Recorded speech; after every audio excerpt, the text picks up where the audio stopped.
അനീഷിൻ്റെ പുതിയ കുക്കിംഗ് വീഡിയോയിലോട്ട് എല്ലാവർക്കും സ്വാഗതം. ഇന്ന് ഞാൻ നിങ്ങൾക്ക് ഉണ്ടാക്കി കാണിച്ചു തരാൻ പോകുന്ന ഒരു സ്പെഷ്യൽ ചിക്കൻ കറിയാണ്. ഇളനീര് വെച്ചിട്ടാണ് നമ്മൾ ഇന്ന് ഈ ചിക്കൻ കറി ഉണ്ടാക്കുന്നത്. ഈ ചിക്കൻ കറിക്ക് വേണ്ടിയിട്ട് ഞാനിവിടെ എടുത്തിരിക്കുന്നത് 2 കിലോ ചിക്കനാണ്. അത് ഇതുപോലെ അത്യാവശ്യം വലിപ്പമുള്ള പീസായിട്ട് മുറിച്ചെടുത്തിട്ടുള്ളതാണ്. ഇനി നമ്മൾ ഇതിലോട്ട് 2 ഇളനീരാണ് എടുക്കുന്നത്. അതുപോലെ നമ്മൾ ഇതിലോട്ട് എടുക്കുന്ന പൊടികൾ എന്തെല്ലാമെന്ന് വെച്ചിട്ടുണ്ടെങ്കിൽ നമ്മൾ ഇതിനകത്ത് എരിവിനായിട്ട് മുളക് പൊടി ഉപയോഗിക്കുന്നില്ല. അതുകൊണ്ട് തന്നെ കുരുമുളക് പൊടിയാണ് നമ്മൾ ഇത്തിരി കൂടുതൽ എടുക്കുന്നത്. 2 ടീസ്പൂൺ കുരുമുളക് പൊടി ഞാൻ എടുത്തിട്ടുണ്ട്. 1/2 ടീസ്പൂൺ മഞ്ഞൾപ്പൊടി എടുക്കുന്നുണ്ട്. 2 ടീസ്പൂൺ ഗരം മസാല എടുക്കുന്നുണ്ട്. 2 ടീസ്പൂൺ മല്ലിപ്പൊടി.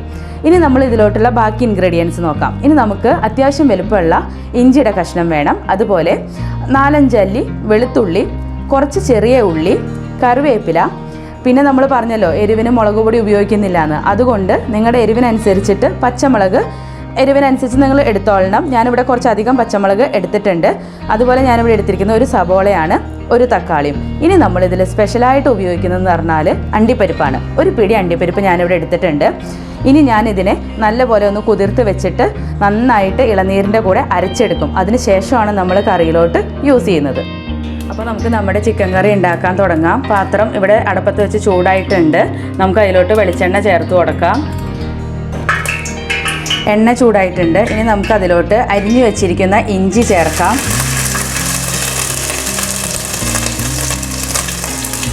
കൂട്ടത്തിൽ നമുക്ക് വെളുത്തുള്ളി ചേർത്ത് കൊടുക്കാം.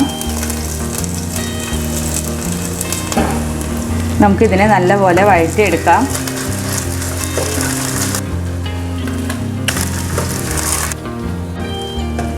അത് നമ്മുടെ ഇഞ്ചിയും വെളുത്തുള്ളിയൊക്കെ നല്ലപോലെ റെഡ് കളറായി വന്നിട്ടുണ്ട്. ഇനി നമുക്ക് നമ്മൾ എടുത്തു വെച്ചിരിക്കുന്ന സവോളയും ഉള്ളിയൊക്കെ ചേർക്കാം.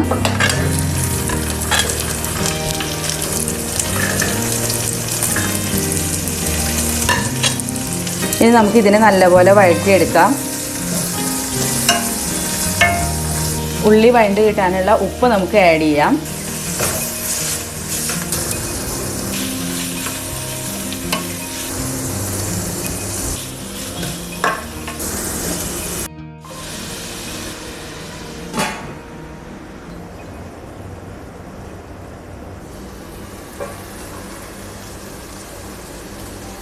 അതിന് നമ്മുടെ സവോളി ഉള്ളിയൊക്കെ വഴണ്ടിട്ടുണ്ട്. ഇനി നമ്മൾ എടുത്ത് വെച്ചിരിക്കുന്ന തക്കാളിയും പച്ചമുളകും കൂടെ നമുക്ക് അതിലോട്ട് ചേർത്ത് കൊടുക്കാം.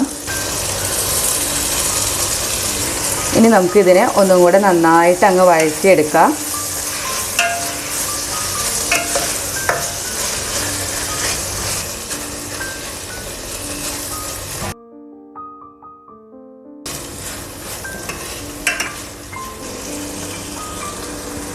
അപ്പോൾ നമ്മുടെ തക്കാളിയൊക്കെ നല്ലപോലെ വഴണ്ടിട്ടുണ്ട്. ഇനി നമ്മൾ എടുത്തു വെച്ചിരിക്കുന്ന എല്ലാ പൊടികളും നമ്മളിതിൽ ചേർക്കാൻ പോവുകയാണ്. ആദ്യം ഞാൻ എടുത്തു വെച്ചിരിക്കുന്ന മഞ്ഞൾപ്പൊടി ചേർക്കുകയാണ്.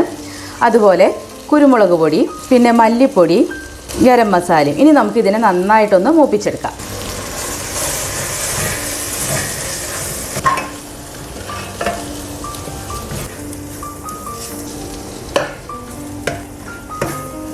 അപ്പോൾ നമ്മുടെ പൊടികളെല്ലാം പച്ചമണം പോയിട്ട് നല്ല മൂത്ത് വന്നിട്ടുണ്ട്. ഇനി നമ്മൾ പീസാക്കി വെച്ചിട്ടുള്ള ചിക്കനെ അതിനകത്തേക്ക് ഇടാം.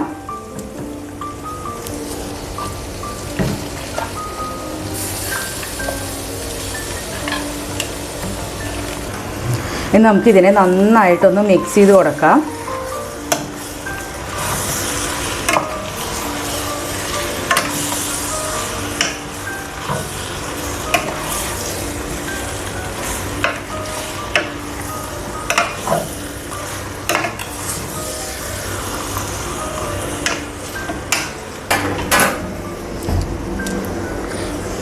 ഇനി നമ്മൾ നമ്മുടെ ചിക്കൻ വേവിക്കാനായിട്ട് ഇളനീരിൻ്റെ വെള്ളമാണ് ചേർക്കുന്നത്.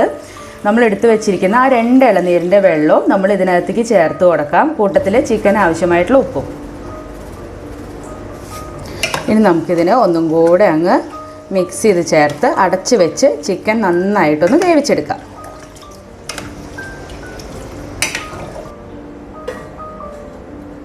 അപ്പോൾ നമുക്ക് നമ്മുടെ ചിക്കനൊക്കെ വെന്തോന്നുള്ളത് നോക്കാം.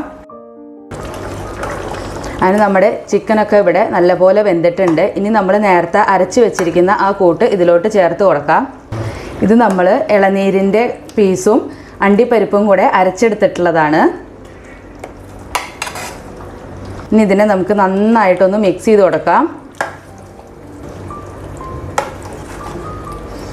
ഈ സമയത്ത് നിങ്ങൾ കറിയുടെ ഉപ്പൊക്കെ നോക്കണം. എരിവും ഉപ്പ് കുറവാണെങ്കിൽ ഉപ്പ് ആഡ് ചെയ്യാം, എരിവ് കുറവാണെങ്കിൽ കുരുമുളക് പൊടി ആഡ് ചെയ്യാം. നമ്മൾ ആ പേസ്റ്റ് ചേർത്തിട്ട് ഒന്ന് ചൂടായിട്ട് വരുമ്പോൾ ഇളനീരിൻ്റെ ചെറിയ ചെറിയ പീസസ് ഞാൻ നേരത്തെ എടുത്ത് വെച്ചിരുന്നതും കൂടെ ചേർത്ത് കൊടുക്കാം. ഇത് നമ്മുടെ കറിയുടെ കൂടെ ഇടയ്ക്ക് കടിക്കുമ്പോൾ ഭയങ്കര ടേസ്റ്റാണ് നമ്മുടെ കറിക്ക് ഫീൽ ചെയ്യുക. കറിവേപ്പിൻ്റെ ഇല ഇട്ടിട്ട് നമുക്ക് ഫ്ലെയിമൊക്കെ ഓഫ് ചെയ്ത് അടച്ചു വയ്ക്കാം. എന്നിട്ട് വേണം നമുക്ക് അവസാനത്തെ പൊടിക്കൈ ചെയ്യാനായിട്ട്. അപ്പോൾ നമുക്ക് നമ്മുടെ കറിയുടെ അവസാന പൊടിക്കൈ ആയിട്ട് ഇതിലോട്ട് കുറച്ച് ഉള്ളിയും കൂടെ താളിച്ചൊഴിക്കാം. അപ്പോൾ നമ്മുടെ വെളിച്ചെണ്ണ ചൂടായിട്ടുണ്ട്. അതിലോട്ട് നമുക്ക് ചെറിയ ഉള്ളി അരിഞ്ഞത് ചേർക്കാം. അപ്പോൾ നമ്മുടെ ഉള്ളിയൊക്കെ നല്ലപോലെ ചുമന്ന് വന്നിട്ടുണ്ട്. ഇനി നമുക്ക് അതിലോട്ട് ഒരു 5 വറ്റൽമുളകും കൂടെ പൊട്ടിച്ചിടാം. കൂട്ടത്തിൽ കുറച്ച് കറിവേപ്പിൻ്റെ ഇലയും. ഇനി നമുക്ക് ഈ താളിച്ചതിനെ നമ്മുടെ ചിക്കൻ കറിയിലോട്ട് ചേർക്കാം.